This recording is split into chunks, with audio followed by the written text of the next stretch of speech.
I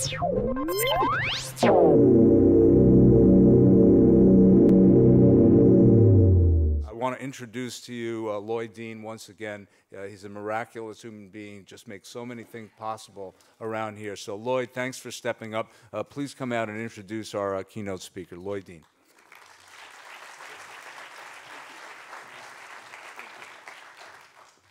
Again, thank you, Jim, and thank all of you for hanging in there with us. And I will tell you, you are in for a special treat. And I just want to say what an honor it is to introduce our keynote speaker. Real quickly, I told kids are too brutally honest. I told my son that I had the honor of introducing Leon Panetta today. And I thought he was going to, oh, Dad, how wonderful, what a great thing. He said, Dad, don't screw it up because you know he can take you out. So I gotta make damn sure that I do this right. But it just goes without saying, and this certainly is not an exaggeration, that Leon Panetta is one of this nation's most respected, honored, accomplished public servant and leaders.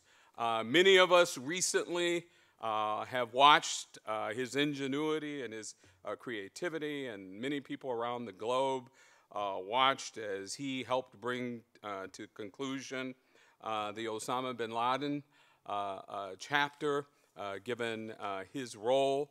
But that's really just a small portion of the great distinguished career of this man. And his career has expanded 5 decades. Just to tell you a little bit about Mr. Panetta, he's the son of Italian immigrants. He was born and raised in the Monterey Peninsula, a place that he had the honor of representing for 16 years as a congressman. He has served 2 presidents, 2 of our most historic and interesting presidents, and hopefully he'll touch upon that. Recently, for the current president, President Obama, as the Secretary of Defense, and most notably also the Director of the Central Intelligence Agency, where his steady hand, his leadership skills were instrumental, I think, in guiding this country through some of its most challenging times. The great news for all of us in the Bay Area is that he has now returned to Carmel Valley in the Monterey Peninsula, where he and his wife, Sylvia, who I've had a chance to meet, and truly his partner, they have co-directed a non-partisan institute called the Leon and Sylvia Panetta Institute for Public Policy. And he's done this throughout his very distinguished career. One of the things that I know about him, I've had the chance to know him for over 13 years, is that he is just so serious. I used to say deadly serious, but I've corrected that. He is so serious about being a great champion for public service, a scholar of public policy, and he wants to make sure that this nation continues to have a new generation of public servants and great leaders. So ladies and gentlemen, please, please join me with a nice round of applause and bringing to the stage Mr. Leon Panetta.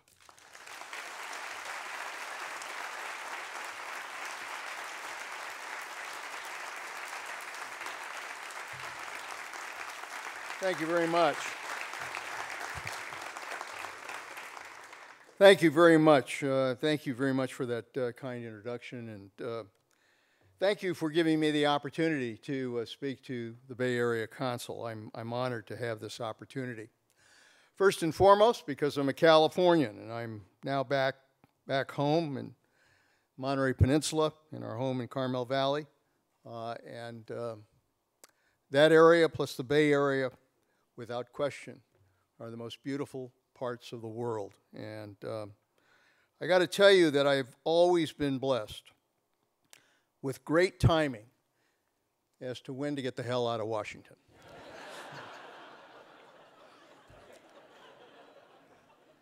I don't know what it is. It's that guardian angel. But I'd like to tell you it's the result of remarkable insight and intuition. But the fact is, it just happens to be damn good luck and several Hail Marys. As you know, I was born and raised in Monterey. I'm the son of Italian immigrants. And my parents, like millions of others, came here in the early 30s with no skills, no language ability, not much money in their pocket, and followed the trail that millions of others followed in order to try to seek opportunity in this country. My father was the 13th in his family, and he had several brothers who came here before him. One actually resided, his oldest brother was in Sheridan, Wyoming, and the other brother that came here went to California. When they came, it's the custom to go visit your older brother, and so they did that and spent one winter in Sheridan, Wyoming. My mother said it was time to visit his other brother in California. And thank God they did that and eventually made their way to Monterey. My dad opened a restaurant in downtown Monterey during the war years, during World War II. And for those of you that have some memory of that, Monterey was an interesting place at that time. Sardines, Cannery Row, John Steinbeck, and Fort Ord, where a lot of young soldiers went there for training. And it was the last stop. Monterey was the last fling before they went out to do battle. My father was a chef. My mother handled the cash register. She had a little button under her cash register to call the MPs if there was trouble.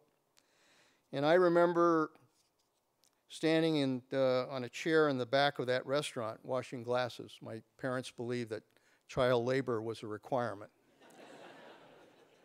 And then like smart immigrants who learned their way, he sold the restaurant right after the war and bought 12 acres in Carmel Valley and planted a walnut orchard there. And again, I worked hard, worked alongside of him, doing the hose and doing the pipes for irrigation, driving the tractor. And my brother and I, as the trees grew older, my brother and I were underneath picking walnuts as he went from branch to branch with a pole and hook to shake the branches. When I got elected to Congress, my father said that I was well trained to go to Washington because I'd been dodging nuts all my life. It's true.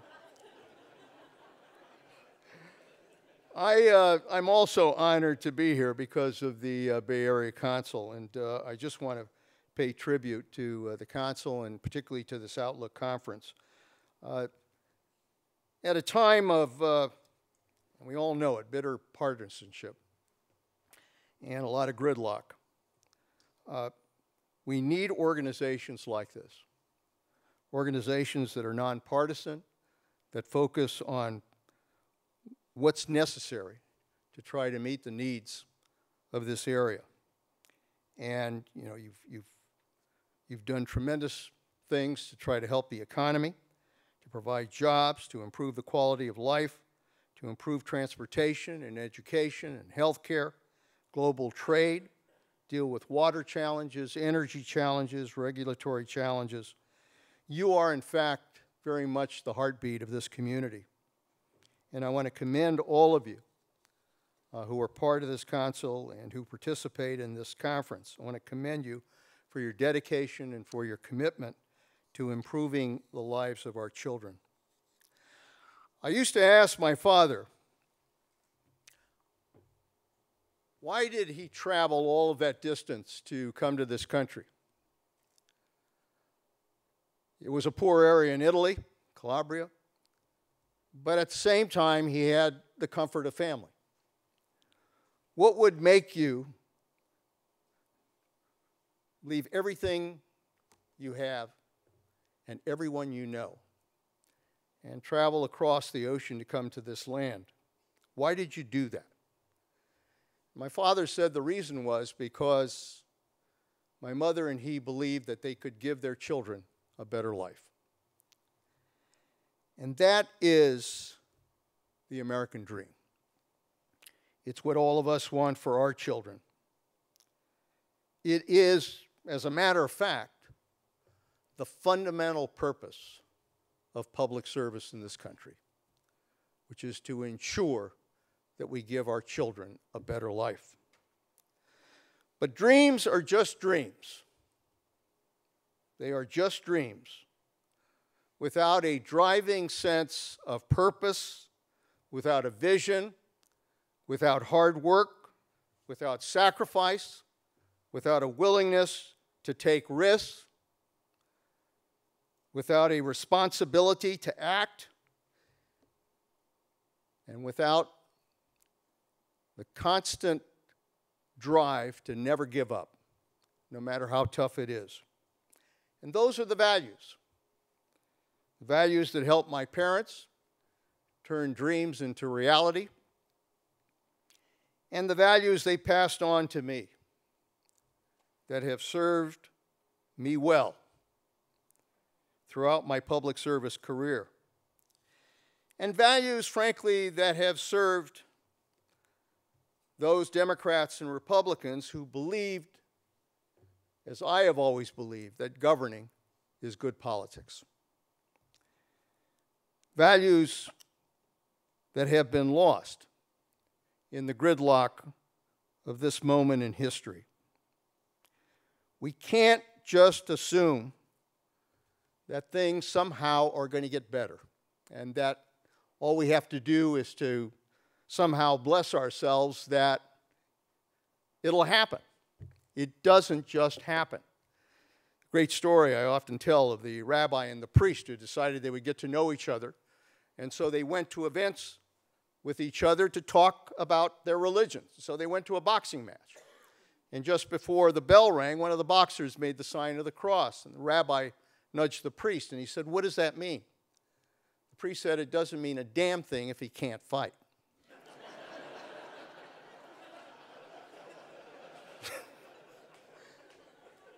In politics, you can't just bless yourself with the hope that things are going to be all right. It doesn't work that way. You have got to fight for what you believe. You've got to fight to make things better.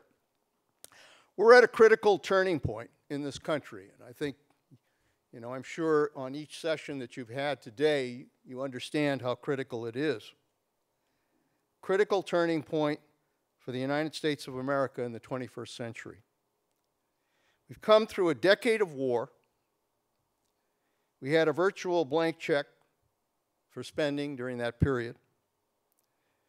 We've gone through a serious and devastating recession. We are in an uncertain and unstable world. And we have a bitter and divisive political stalemate. And there are questions about our ability to achieve that American dream. We now have a choice: an America in renaissance or an America in decline. An America that I very much believe is on the cusp of what could be a very strong economic recovery, building on the tremendous creativity and innovation that we know so well, particularly in this area. Strengthening an educated and skilled workforce. Advancing opportunity. Advancing our quality of life. Investing in a leaner but more agile defense force that can remain the strongest and most powerful in the world, that can sustain what is absolutely necessary, which is America's leadership in the world of today. Or we can have an America that is in constant crisis, politically dysfunctional, unable to govern, to protect our most basic freedoms, our economy, or our national defense. We have a choice. The good news is that we still have time to do what is right.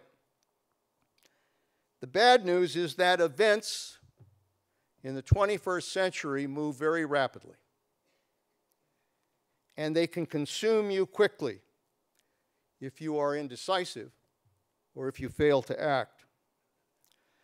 I often tell the students at our institute that in our democracy we govern either by leadership or by crisis.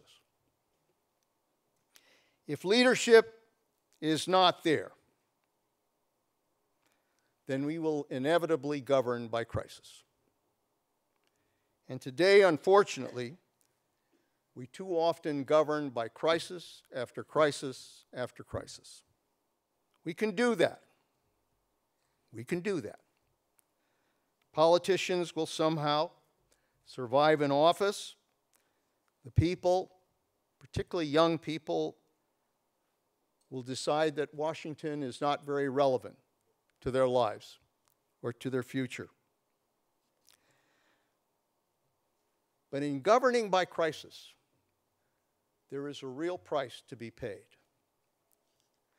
And the price that is paid is that we lose the trust of the American people, and indeed the world, in our system of governing. During my 50 years of public service, I've seen Washington at its best, and I've seen Washington at its worst. I believe in American leadership.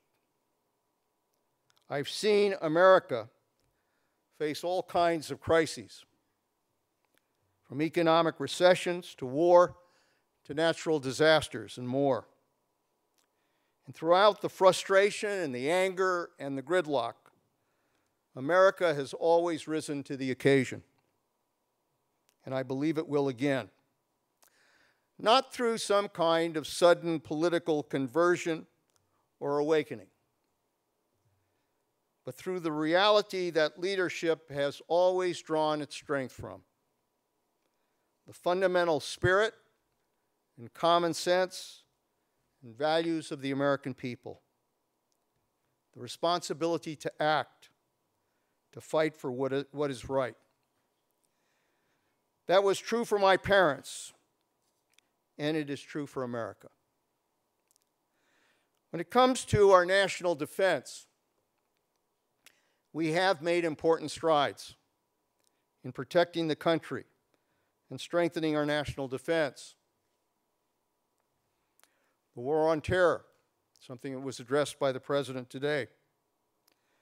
Despite what just happened in Boston, in what appears to have been the work of two self-radicalized brothers,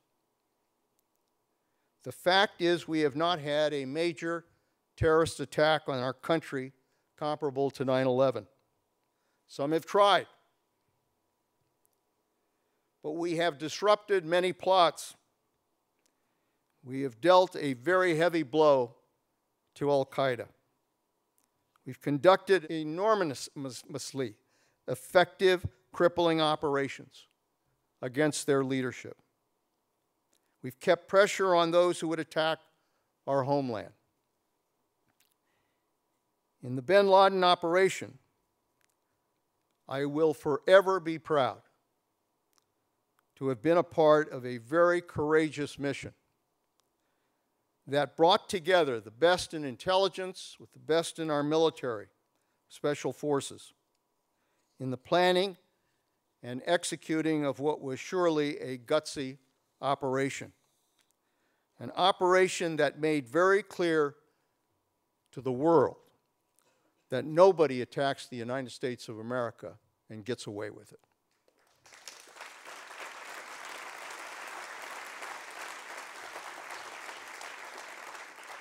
The wars in Iraq and Afghanistan, which have consumed us over the last 10 years or more. We brought the war in Iraq to a close, and we are very much in the process of drawing down in Afghanistan by the end of 2014. Our fundamental mission in both nations, whether you support or oppose our having gotten into these wars from the beginning, but the fundamental mission was to establish governments that could govern and secure themselves, to prevent al-Qaeda from ever again establishing a base of operations from which to attack our country. Both of these nations will be seriously challenged. Make no mistake about it. Both will be tested by enemies. Both will face internal tribal divisions within their countries. But both now have a chance to govern and secure themselves. America, through the blood of our most precious treasure, close to 7,000 men and women in uniform who were willing to put their lives on the line. They have given them a chance. And they have done everything they were asked to do and more. The same was true for the NATO mission in Libya. We got rid of Gaddafi and returned Libya to the Libyan people. Do they have challenges? Yes.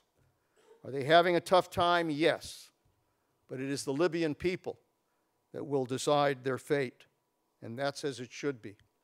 We are also, and we remain, the strongest military power on the face of the earth. Perhaps the strongest in history. We've deployed a large force to the Asia-Pacific region. Why? Because we're concerned about deterring North Korea. We have tremendous interests in the Pacific area. And we have sent an equally large force to the Middle East to check Iran and be prepared to defend our interests in that volatile region. We have strengthened the all-volunteer force. We developed a new defense strategy for the 21st century that calls for a leaner force, but one that's agile, deployable quickly, and on the cutting edge of technology.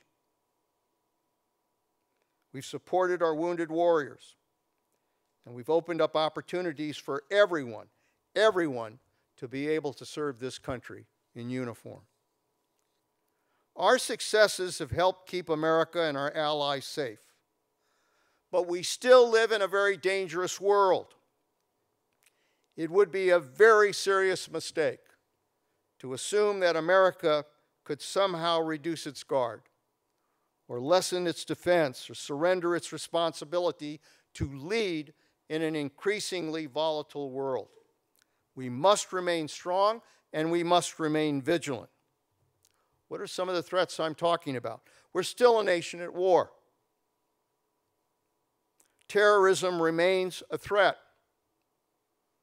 Although we've decimated al-Qaeda's core leadership, the threat from terrorism has now spread to other parts of the world, to Yemen and Somalia and Mali and North Africa. In North Korea, we have a bizarre leader in a long line of bizarre leaders. The only guy this guy can talk to is Dennis Rodman.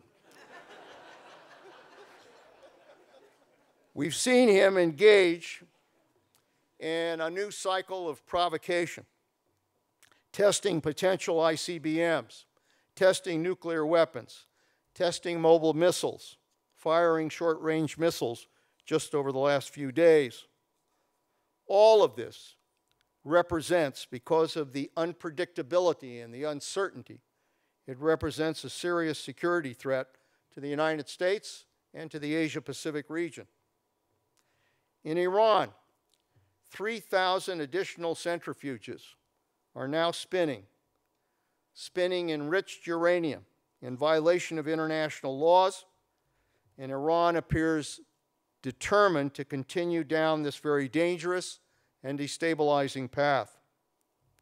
All options must remain on the table to deal with their belligerence. There's continuing turmoil in the Middle East. Egypt remains volatile. Libya, Tunisia, Bahrain continue to face disruptions. Syria is in total chaos, with little hope that it can be resolved peacefully. Add to this the possibility of a crippling cyber attack. which is very real, very real. Our financial institutions, our high-tech industries, our government are the target of literally millions of cyber attacks each day. This is not just exploitation. China is engaged, obviously, in a great deal of exploitive attacks. This is not just service disruption, which we've seen more of in these last few months. It has now approached the possibility of destruction. We've seen 32,000 computers brought down because of a very sophisticated worm that attacked Aramco months ago. I have said, and I believe, that the next attack on America, the next Pearl Harbor, could very well be a cyber attack that could paralyze our power grid, our financial and government systems, and our very infrastructure. It is absolutely essential that we develop the capability to not only defend, but to be aggressive in dealing with these threats. And we do need to develop the partnership with the private sector that is so important in order to defend in this area. To do that, we have to pass legislation that will protect the private sector from lawsuits in order that we can enhance the transparency that's needed to be able to defend ourselves in this area. These are all the threats we confront and more. And it's happening at a time when the United States is facing a record deficit, a record debt, and a very dysfunctional political system.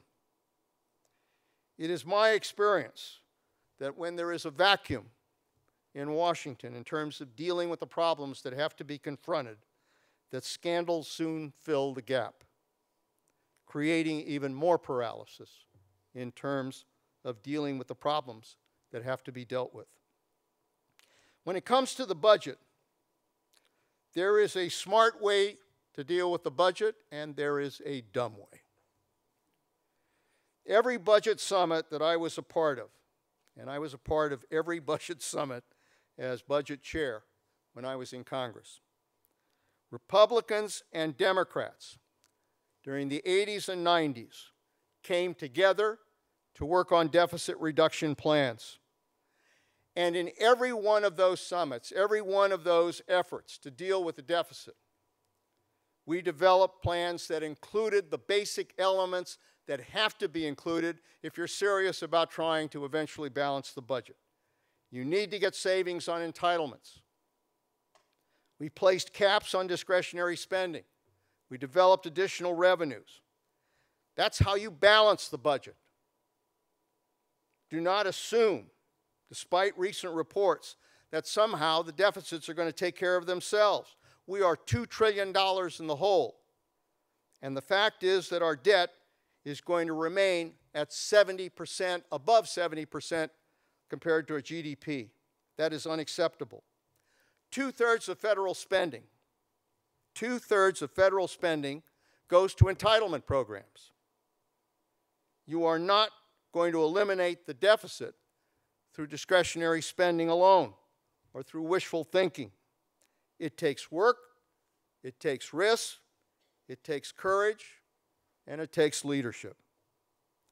There's also a dumb way to do this, and it's called sequester. For months, I warned about the dangers of sequester, this mindless, goofy mechanism that was developed to slash federal spending across the board in a mindless way. It was designed to be mindless. It was deliberately designed to do so much damage that it would force action. And yet nothing was done. And now it's gone into effect. Results may take a while, but they will be damaging to our economy, our most vulnerable in our society, and our national defense.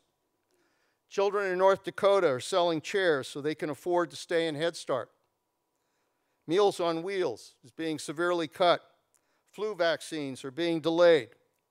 In defense, the Army is canceling combat training operations and rotations.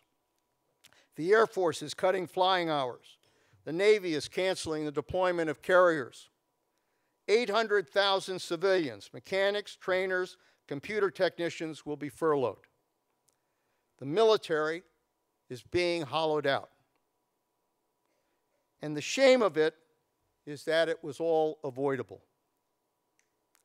But it's only avoidable if our elected leaders can come together and work together to take the risks that are necessary to protect this country. And I will say this, they need to learn from those men and women in uniform that are willing to put their lives on the line and fight and die for this country.